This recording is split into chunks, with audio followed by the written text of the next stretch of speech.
มั่วพระครูปริยัติโพธิธรรมวัดอารามมงคลพระอาจารย์ฉลัดสุจิตโต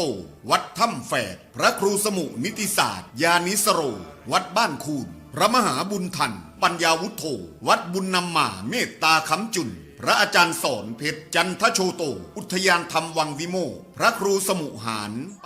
ขอความเจริญงอกงามในธรรมขององค์พระสัมมาสัมพุทธเจ้า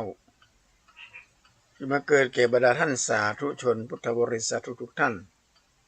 ที่ฟังรายการทานธรรมทางสงบในค่ำคืนนี้ซึ่งวันนี้ก็รายการทานธรรมทางสงบก็ได้มาพบปะกับญาติโยมทุกๆวันสุขบานหวานใจตอนกินข้าวน้ำข้าวแรงเสร็จเขาก็ตั้งธรรมสภานั่งฟังเทศน์ฟังธรรมกันวันนี้ก็เป็นวันศุกร์ที่6เดือน3เหนือคืน6ค่ำเป็นวันนาทีฟ้าแสงวันนันทาดิถีและการนี้ก็จะมีสาระนำความรู้อย่างบางสิ่งบางอย่างที่ญาติโยมได้ใจในชีวิตประจำวันเพราะการปฏิบัติธรรมสิ่งแรกที่เขาจะต้องทำนั่นก็คือว่าได้ฟังหรือว่าเป็นแสงสว่างให้ก่อนปรับความเข้าใจกันอย่างต่างๆนั่นนะโดยเฉพาะในยุคนี้นะเถียงหัวปั๊มเถียงกันอันนั้นผิดอันนั้นถูกบางคนก็ว่าอย่างคนนี้ก็ว่าอย่างทีนี้เรามามองย้อนในอดีตนี่ญาติโยมอดีตที่ผ่านมาหลายปีที่ประเทศอินเดียพุทธศาสนาอินเดียในล่มสลายก็เพราะจุดนี้แหละอันดับแรกก็คือว่ามีความคิดเห็นไม่ตรงกันแต่ละคนก็อ้างว่าตัวเองถูกลัทธิตัวเองถูกอ้างพุทธพจน์อ้างอย่างต่างๆนานาแล้วก็ตั้งตัวเป็นลัทธิก็โจมตีกันอย่างเดียวตั้งหน้าที่มาเดียวยังพอจะมาโจมตีกันนะจนกระทั่งพศ900เนี่ยพระเรวตะเนี่ยก็เลยไปที่ประเทศศรีลังกาเป็นกราบอาราธนานิมนต์พระพุทธโฆษาจารย์ไปคัดลอกเอามหาอัฏฐกถาจารย์จากเมืองสิงห์หนเข้ามาสู่อินเดียเพื่อให้เจ้าพุทธที่อยู่ในอินเดียเนี่ยเข้าใจถึงหลักธรรมคำสอนในทางพุทธศาสนาอันนี้เป็นปัจจัยภายในที่สำคัญมากพุทธศาสนาอินเดียจะล่มสลายกันแล้วจะบ่เหลืออย่างละปัจจัยต่อมาก็คือว่ามีการทำลายเป้าหมายสูงสุดของพุทธศาสนาที่เข้าสู่มรรคผลนิพพานมีการตั้งนิลัทธิขึ้นมาใหม่คือตันตรยานสามารถมีลูกมีเมียได้เรื่องราวเล็กใหญ่โตโหราฐานเลยจนมาสามารถที่จะยับยั้งได้พุทธศาสนาก็หายไปกันน้อยและปัจจัยที่3เนี่ยก็คือว่าพระสงฆ์เนี่ยจะมามีการมาบวชกันนักแล้วไปอยู่ในค่อนไปอยู่ในตัวเมืองตัวยังในอยู่เมืองหลวงเหมือนปัจจุบันในญาติโยมกรุงเทพนี่พระแต่ละวัดนี่มีมันต่ำกว่า4-50รูป4-50ตัวแถวรอบนอกหาพระบ่มีเลยพระนี้เนี่ยยากกูเจ้าเขียม แต่ละวัดแต่ละวาเนี่ยนะที่เจ้าคณะตำบลมหาสาการห้องเนี่ยเพราะฉะนั้นสิ่งเหล่านี้ทำให้พุทธศาสนาของมันจะได้ล่มสลายไปแล้วแต่ถามว่าหลักธรรมยังอยู่ก่อหลักธรรมพุทธศาสนานี่ไม่ได้เสื่อมนะญาติโยมธรรมะก็เหมือนทองคำเอาไปตากไว้ที่ไหนก็ยังเป็นทองคำโดนน้ำโดนฝนโดนลมโดนแดดโดนอย่างต่างๆนานาเนี่ยทองคำก็ยังเป็นทองคำอยู่เหมือนกันหลักธรรมพุทธศาสนานี่ไม่ได้เสื่อมตันสมัยอยู่ตลอดอย่างศีล5นี่ญาติโยมศีล5นี่ตันสมัยอยู่ตลอดระยะเวลาเลยแม้กระทั่งกฎหมายประมวลกฎหมายแพ่งและกฎหมายอาญากฎหมายแพ่งและพาณิชย์กฎหมายทุกอย่างเนี่ยแต่ละมาตรานี่จะเกี่ยวข้องกับศีลธรรมเกี่ยวกับพุทธธรรมในพุทธศาสนาเลยพระจุดเด่นของพุทธศาสนาของเราคือปัญญาพุทธศาสนาเป็นเน้นหลักที่ปัญญานี่ละนังปัญญาเหมือนเกี้ยวทั้ง3ประการ ถ้าเขาหันอะไรอย่างเนี้ยในแม้กระทั่งในยุคในปัจจุบันเนี่ยคือหันในเชิงบวกบริหารในเชิงลบถ้าเขาหันอะไรอย่างในเชิงบวกเนี่ยเขาจะมีแต่ความสุขทกเถียงกันว่าพ่อแม่ลูกบวชไม่ได้บวชเพื่อบุญคุณพ่อบุญคุณแม่ไม่ได้บวชเพื่อทดแทนพระคุณของพ่อของแม่อย่างเงี้ยว่าไปแต่เขามาพิจารณาว่าในสิงคลกสูตรเป็นบอกว่าวิธีการทำดูแลพ่อดูแลแม่เนี่ยอย่างเปิ่นห้องเลี้ยงกายท่านเลี้ยงใจท่านเอาเข้ามาเลี้ยงกายนี่เนาะแล้วเขาซื้อเสื้อผ้าอาภรณ์แปลงบ้านไปอย่างที่พ่อของแม่ได้อยู่ได้อาศัยอันนี้พ่อแม่มีความสุขละแต่หันความเจริญก้าวหน้าของลูกแต่เลี้ยงใจนะเลี้ยงอย่างไรถ้าคุณแม่มีความสุขก็ไปบวชเลยนะไปบวชแล้วพ่อแม่ได้หันชายผ้าเหลืองของลูกว่าบวชแล้วต้องไปเฮียนหนังสือหนังหาเฮียนธรรมะแล้วนำมาใช้ในการดำเนินชีวิตอันนี้เขาหันก็ว่าอันนี้ทดแทนกันแหละตรงเลยฮะว่าเป็นการทดแทนแท้ๆเลยเพราะว่าได้หันชายผ้าเหลืองของลูกแล้วบาจะเป็นไปเถียงกันว่าพระพุทธเจ้าบัได้ตัดอย่างนั้นพระพุทธเจ้าบัได้ตัดอย่างนี้เขาจะเปลี่ยนต้องใจวิธีว่าเขาเลี้ยงใจเปิ้นการเลี้ยงใจนี่ไม่ใช่ว่าอย่างเดียวนะญาติโยมสมมุติว่าวันเกิดของแม่ก็ดีวันเกิดของพ่อก็ดีหรือวันครบรอบอันอย่างสักอย่างของพ่อของแม่เนี่ยทำให้การสืบชะตาการสะเดาะเคราะห์การเลี้ยงแขกเปิดมาในงานเจนเปิดมาในงานน่ะพ่อแม่ดีใจก็ปัดมันนี่ปะกันเมื่อคนนั้นหายไปไหนคนนี้หายไปไหนพ่อแม่หันเปื้อนบ้านหันญาติพี่น้องมากันหลายๆคนเป็นจะได้ของดีอกดีใจคนเฒ่าคนเฒ่าจะไม่ต้องการหาความสุขกายสบายใจเป็นจะได้พ่องหายไปที่ไหนเนี่ยนะเนาะเป็นการบ่งบอกถึงความสุขใจของพ่อของแม่นะที่ลูกๆเนี่ยพ่อแม่ก็จะได้ดื้อว่ามาเล่าไอ้น้อยคนนี้ใหญ่โตขึ้นมาเลยแม่ตายรับละเข้ากับคนอื่นได้ตรงกันข้ามถ้าลูกเขาเนี่ยหัวดื้อหัวรั้นประเดี๋ยวนี้เริ่มมีแล้วนะญาติโยมบ้านทั้งหลังนี่มันมีพระพุทธรูปเลยไปเอาแบบไผ่มากับหัวไม่มีครับผมไม่กราบหรอกครับแล้วมากราบพระพุทธได้ไปกราบไผ่ผมปฏิบัติตามธรรมะเอาล่ะประเดี๋ยวนี้เริ่มละวิหารบางแห่งจะไม่มีจะไม่มีพระพุทธรูปแล้วนะอุโบสถก็บ่มีละอันนี้ก็แสดงหันว่ามิจฉาทิฐิละ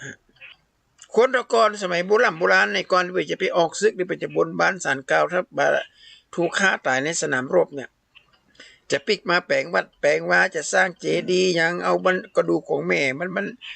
กระปูกของพ่อกระดูกของแม่กระดูกของเจ้าฟ้าเจ้าแผ่นดินที่เป็นกูบ้านกูเมืองคือเป็นแผ่นดินที่เขาได้อาศัยเนี่ยนะถึงเวลาเขาก็ไปกราบไปคารวะไปอย่างเนี้ยมันมีความสุขในญาติโยมแต่คนมาเร็วนี่ปีก้าขาแข็งแผลบมาสนใจละอ้างว่ามันมีประโยชน์สร้างพระพุทธรูปไม่มีประโยชน์ที่ไม่มีอานิสงส์คำว่าอานิสงส์ก็คือสิ่งที่ได้รับจากการสร้างสมมุติว่าเปิดสร้างมหาวิทยาลัยใกล้บ้านเขาเนี่ยอานิสงส์ที่ได้รับจากการเปิดสร้างมหาวิทยาลัยมีอย่างห้องโบเลิกเอาขายกับเขากับปลาสร้างหอพักให้นักศึกษามาพักผ่อนมีรถน้ำเที่ยวเปิดขายของอันนี้คืออานิสงส์ที่เขาได้ครับการสร้างพระพุทธรูปในอย่างพระแก้วมรกตเนี่ยท่านว่าวันหนึ่งมีคนเข้าวัดพระแก้วกี่คนต่างชาติเจดีย์แต่ละต่างๆนี่เปิ้นบ่งบอกถึงว่าความสมานสามัคคีของคนในชาติสักคนเขาบอกถือว่าไว้บดินกีไว้ทองเหลืองทองแดงไว้อิฐไว้ปุ่นมาใช่มิที่หำอย่างนี่คือพระพุทธรูปเนี่ยสร้างไว้เป็นพุทธานุสติลำลึกถึงพระพุทธเจ้าจะมาอ้างพระเจ้ามีลินเดอร์สร้างนั่นจ้างนี่ไม่ใส่ข้าพุทธการแบบนี้นี่ไม่ใจพระพุทธเจ้าบ่ได้ห้ามนะบ่ได้ห้ามในขณะที่พระองค์ยังมีชีวิตอยู่นี่ไม่ได้สร้างแต่ว่าหลังจากพระองค์เสด็จรับขันพระปรินิพพานไปแล้วเขาก็มาพอกับพระพุทธรูปเนี่ยแต่ละพุทธลักษณะแต่ละอย่างเนี่ยเป็นการบ่งบอกถึงอะไรอย่างหูยาว บ่งบอกถึงอะไรอย่างถึงบอกถึงความนักแน่นตาต่ำก็คือมองในที่ต่ำๆจะไปมองไก่ลำไปคือมองตัวเก่าพุทธศาสนาสอนว่าให้ดูธรรมชาติของชีวิตธรรมชาติจักรวาลเป้าหมายปลายทางของชีวิตเส้นทางไปสู่เป้าหมายปลายทางของชีวิตคือเรามองแบบนี้เลยจะไปมองว่าเสียเงินเสียทองบางคนไปมองแบบนี้คือมองในแง่ลบนะคนสมัยโบราณเนี่ยเปิ้นเตียวไปต่งไปนาทำมาอย่างเนี้ยมันจะใช้เวลาหนักใช้เวลาน้อยเนี่ยแต่คุณประโยชน์นี่ได้มากมายกาพระพุทธรูปอย่างเงี้ยเขาไปหันคนที่เบสเป็นกาปะทอกกาตั้งแต่ประตูบ้านเป็นหลายญาติโยมระยะทางเป็นกิโลนะเป็นกากว่าจะไปถึงวัดนะกาผงับพอเรารู้ว่าอันนี้ส่งที่แทบคืออย่างออกกำลังกายก็ได้ออกกำลังกายลุกนั่งกาบหมูบจะเลิกนะเขาไปหันเพราะนั้นคนที่เบสที่จะแบบมีโรคเบาหวานบะมีโรคเกาบะมีความดันบะมีโรคไขมันอุดตันเนี่ยบะมีละเพราะแต่ละวันเนี่ยกาบแต่ละครั้งนี่เป็น100เดือนพันเดือนนะฮะก็ขึ้นลงเนี่ย เพราะฉะนั้นเวลาจะคิดอะไรอย่างจะมองอย่างคือมองในแง่บวกจะไปมองในแง่ลบกันสมมุติว่ามีคนหนึ่งถือพานมาเนี่ยมากราบมาไว้ต้นไม้ผงับกราบขอบคุณพระเทพบุตรเทวดาพญาอินทร์พญาพรหมพญายมพระราชคุดนัดน้ำปลายเมสวนนี้นะกราบลาผ้ามาปันมาไหว้ศาลพระภูมิไว้อย่างเนี้ยเขาอย่าไปคิดว่าเป็นเงานะอันเนี้ยเป็นกราบขอบพระคุณเทวดาต้นไม้ทุกต้นมีผีมีสางในญาติโยมสมัยคำพุทธกาลมันก็มีหรอพระสงฆ์ไปตบไปตัดต้นไม้แล้วก็เทวดาให้หล่นมาหาพระเจ้าฟ้องพระเจ้าห้ามพิสุผ้าของเขียวทรงบัญญัติสิกขาบทนี้ขึ้นมาเพราะว่ามีเทวดาอยู่ในต้นไม้แล้วไปป้อมมันทำคนหนึ่งถือแฟ้มมานั่งรถหรูอย่างดีแล้วจี้เลยเอาตัดตรงนั้นนะถมที่ตรงนี้นะตัดให้เรียบเลยแล้วก็สร้างรีสอร์ทสร้างอะไรไว้เพื่อจะได้คนจะได้มาพักก้อนหินก้อนนั้นใหญ่เกินไปเอาไดนาไมต์ระเบิดทิ้งไปเลยแล้วก็เอามาทำเป็นลาดยางอย่าลืมแล้วคือดีว่าระหว่างสองคนไผ่ง่ากว่ากันปัจจุบันนี้เฮาบ้านเมืองถนนดินมันสไลด์ต้นไม้มันหายซับหายสวยก็เพราะมูนี่แหละคนมันก็บังเกิดถึงความหายนะที่มันเกิดขึ้นกับบ้านกับเมืองถึงแม้นว่าเปิ้นจะไปกราบไว้ต้นไม้อย่างเงี้ยกับพระเจ้าประดิษฐ์ตัดไว้ในภูพระเปตพีเหรออุทิศส่วนกุศลให้กับผู้วายชนน่ะให้เปรตอะไรอย่างนี้เนี่ยเพราะเรามองในแง่ดีให้ญาติโยมบอกว่าจะเป็นสิบชะตากาสะเดาะเคราะห์การทำบุญตักบาตรอะไรอย่างต่างๆนานาพิธีกรรมอย่างต่างๆเป็นวัฒนธรรมที่งดงามสอนให้คนเคารพนอบน้อมอาตมาภาพประทับใจแม่โยมแม่ท่านหนึ่งนะมาชื่อมันดีกว่านะเดี๋ยวจะว่าเอาปืนมาเล่าปืนมีลูกสาวคนลาอย่างว่านะลูกสาวคนลาก็อยู่ใกล้แม่ตลอดละเจ้ามาเนี่ยเปิดจะให้ลูกลาของเปิดลูกคนลาเนี่ยเอาข้าวนึ่งนี่ญาติโยมอุ่นๆเนี่ยใส่จานแบนเนี่ยเตียวไปในหมู่ในบ้านนั้นเอาวางแต่หมู่ต้นไม้แล้วก็ว่าอย่างแม่ว่าคาถาแม่เป็นคนสอนเอาวางแค่นั้นนะวางต้นไม้ปืนต้นไม้ถึงวันละมาถึง5 นาทีหมดเรื่องมีหมดกามียังมากินไม่อย่างเงี้ยแล้วเปิ้นก็มีความสุขในธุรกิจเปิ้นก็เจริญรุ่งเรืองถามว่าเป็นมันง่าวก็อาตมาว่าบ่ได้ง่าวนะเปิ้นรำลึกถึงบุญคุณอันยิ่งใหญ่ของต้นไม้ที่ฮือโลกฮือเงาที่อยู่อาศัยสิ่งสาราทรัพย์แต่อยู่แต่ต้นไม้กระลอกหมดอย่างมากินเข้าที่เป็นเอาวางไว้เนี่ยก็จะเป็นห่วงโซ่ของอาหารถ้าเรามองในแง่บวกนะถ้ามองในแง่ลบกับเฮาเป็นง่าอันจะได้ว่าแผ่นดินที่เฮาใส่เฮาอาศัยจนมื้อนึงวันเฮาอยู่แผ่นดินของคนง่าวกะคนตะกอนเนี่ยเป็นแปลงวัดแปลงวาเนี่ยเป็นสร้างวัดสร้างวาเปิ้นก็มีการบนบานศาลกล่าวเป็นแปลงวัดแปลงวาสร้างศาสนสถานแล้วไปกู้บ้านกู้เมืองมาพระพุทธเจ้าก็สวดมนต์ แต่ก่อนเนี้ยตอนจะออกศึกเนี่ยเปิ้นรู้เจ้าไปจำของพระสุริยศรีอัคคีพินาศพิฆาตราวีเกิดป่าศึกป่าเสือยังรู้เจ้าจะต้องสวดมนต์สวดปอนคนบ้านกับป้ากันมากราบมาอานาพุทธมนต์น้ำอย่างต่างๆนั่นเหล่านี้สามารถกอบกู้เอกราชขึ้นมาเฮามีแผ่นดินได้อาศัยถึงมื้อวันที่พ่อภัยเพราะคนง่าวกะคนหัวโบราณง่าวคนตะกอนในไผ่หลงเข้ามาในบ้านนี่เป็นไล่เหิบนะจะไปแต่งงานก็ต่างบ้านต่างเมืองก็ต่างชาติต่างอย่างนี้ในสมัยพระเจ้าตากสินนี่เป็นไล่ยับนะฮะพระเจ้าไผ่ไปแต่งงานคนต่างชาติมาได้บัดเดียวนี่ปะท้อหมู่บ้านบางหมู่บ้านนี่ฝรั่งหมดฮะ ภาคอีสานนั่นพระหมู่บ้านเลยเป็นต่างชาติทั้งนั้นเลยต่างดุงต่างดาวมาบ้านเฮาต้มมาได้มาได้เอาโรคมาเชื้อโรคมาปล่อยเอายาบ้ายามายาอียาเลือบอย่างต่างๆนานาเนี่ยคนตะกอนเป็นเข้าบ้านมาเข้าเมืองเข้ามาบ้านเฮาเนี่ยอย่างคนจีนตะกอนเนี่ยเปิ้นเข้ามาบ้านเฮานี่เปิ้นมาสร้างบ้านแปลงเมืองสร้างความเจริญรุ่งเรืองสร้างทางขึ้นดอยสุเทพเนี่ยตระกูลคนจีนเนี่ยคนกิมห่อกับคนไกสีก็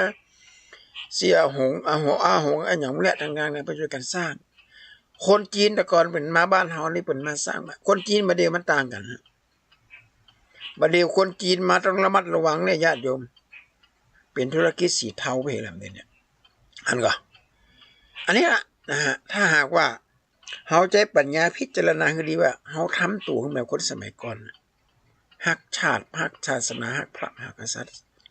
สถาบันพระมหากษัตริย์เป็นสถาบันที่ศูนย์รวมจิตใจของคนไทยทั้งชาติเลยเพราะอย่างว่าเจ้าฟ้าเจ้าแผ่นดินมันกู้บ้านกู้เมืองกู้เอกราชจนกระทั่งเฮาได้อยู่ได้อาศัยถึงมื้อถึงวัน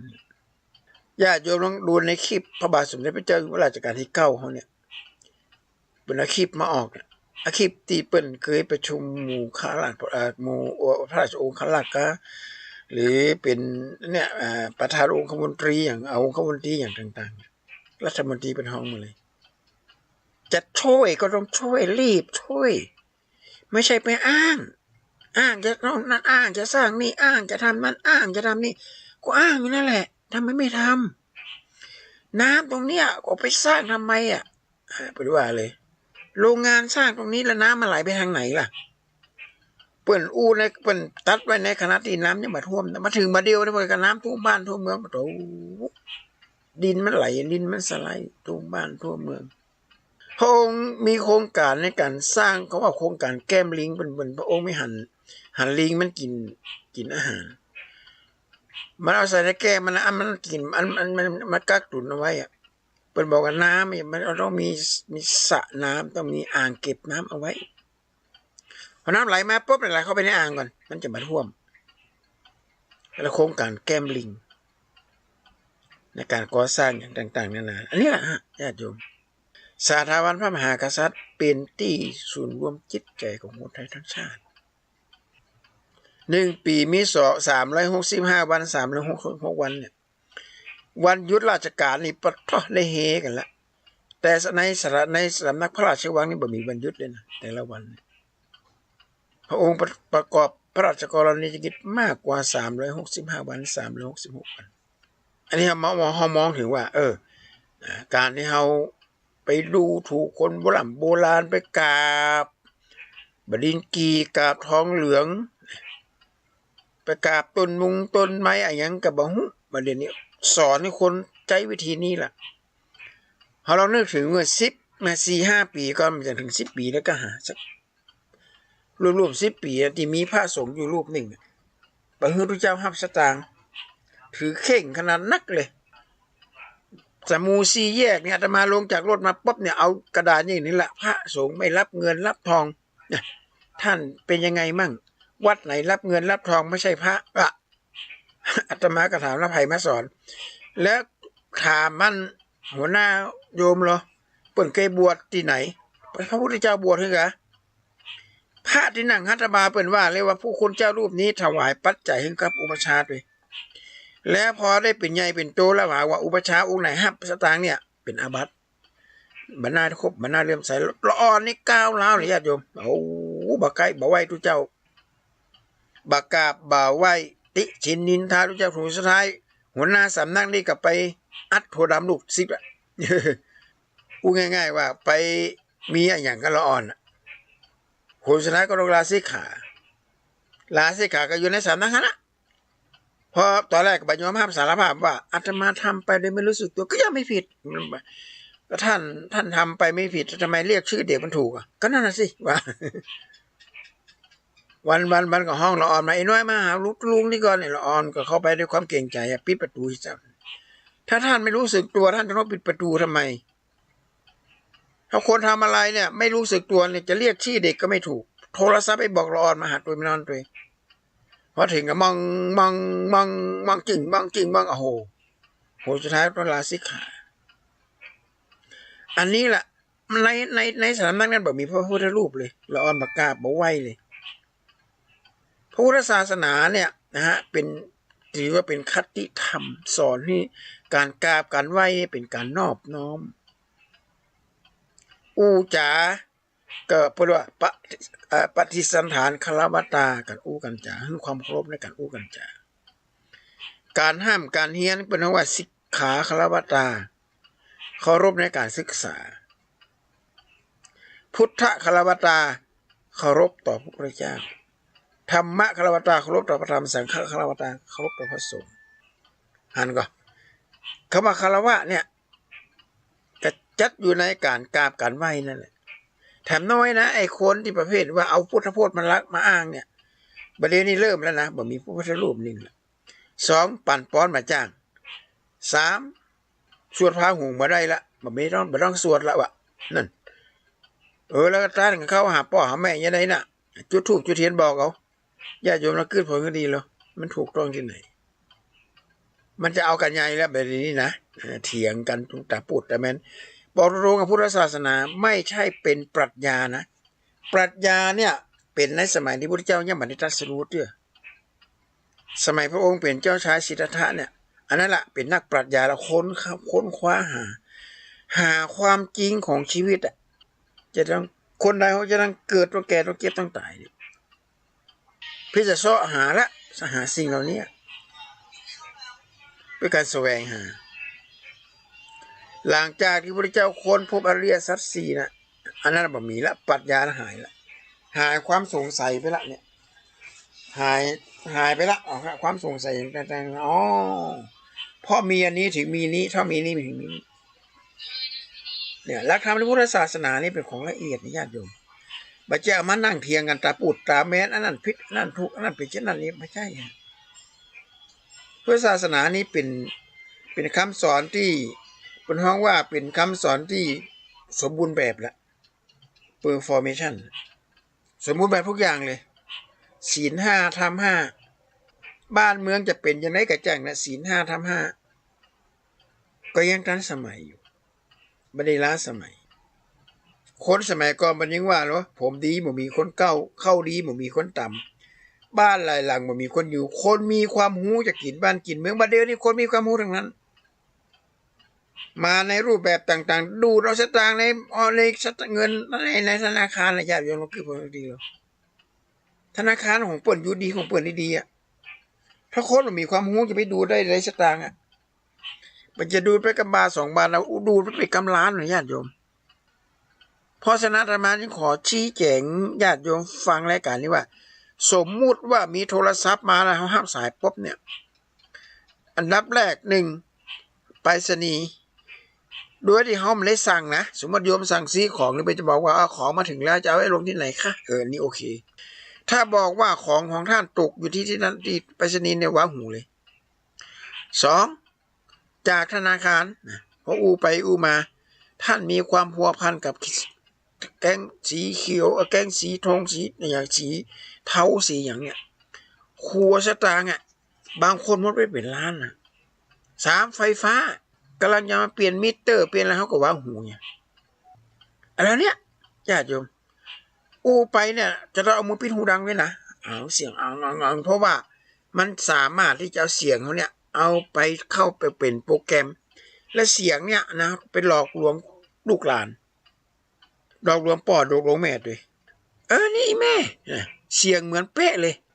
พอดีครับรถมากลางทางนะรถมันรู้แม่โทรศัพท์ก็เสียเหียตอนนี้อันเพื่อนนั้นกล้าซ่อมเส้น7,000กันนะโทรศัพท์2,000อีแม่โอนสตางค์ไม่ได้มันเป็นนั้นบัญชีเป็นเงินฝากของอันเจ้าของอูน่ะเบอร์นี่ก็เป็นเบอร์ของเจ้าของอูเนอะเดียโทรมาแม่กับบัตรไทยบัตรเฉลียวใจโอนเข้าไปน่ะโอนไปป๊อบไทยอีล่ามึงอยู่ไหนโอ้ก็อยู่หอพักเนี่ยมึงรถเสียกะเป็นไปเสียไม่ได้ไปไหนแม่โอ้หมดเวลา9,000หมดเวลา10,000ไปเพราะฉะนั้นต้องถามก่อนว่าหูป๊อบโทรไปถามลูกก่อนว่าเป็นยังไงเรื่องเป็นยังไงเนี่ยต้องโทรไปถามก่อนมันรู้แต่ก็มือถือเนี่ยอาตมาภาพก็ยังเจอเลยตอนนี้นะน้องเขยนะครับน้องเขยเนี่ยที่เป็นแฟนของน้องของน้องสาวท่านอ่ะเขากู้เขาเช่าหม้อแปลงไฟฟ้ามา5 ตัวละ30,000เราจะคืนเงินให้อ่ะก็ไม่มีคนรับติดต่อไม่ได้อีแล้วว่ะขอให้ท่านรับแทนมาได้ไหมอ่ะอาตมากันเลยย้อนถามไปว่าโยม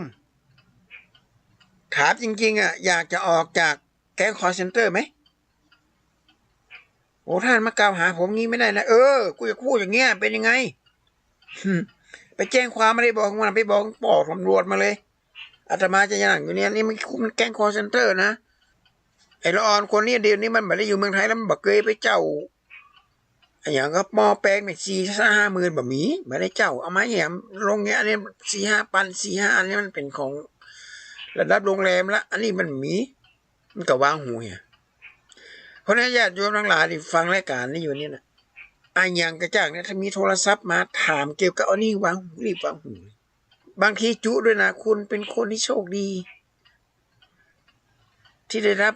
ของรางวัลจากเราสักคู่หนึ่งนะเราจะส่งเจ้าหน้าที่มาสอบถามบัตรประชาชนละถามเลขบัญชีธนาคารบ่เอาเด้อเนอะบอกหมดเลยบ่เอาเตี้ยถ้าอยากจะฮื้อนะเอามากองไว้หน้าบ้านนี่หรือเอาไว้ใดๆนี่หรือฮื้อไปหับเอาจะบ่เอาเอกสารส่วนตัวไปฮื้อเป็นเด็ดขาดอันนี้โอ้รายการนี้จัดมาถึง32 นาทีละเนื่องจากว่าโทรศัพท์มือถือ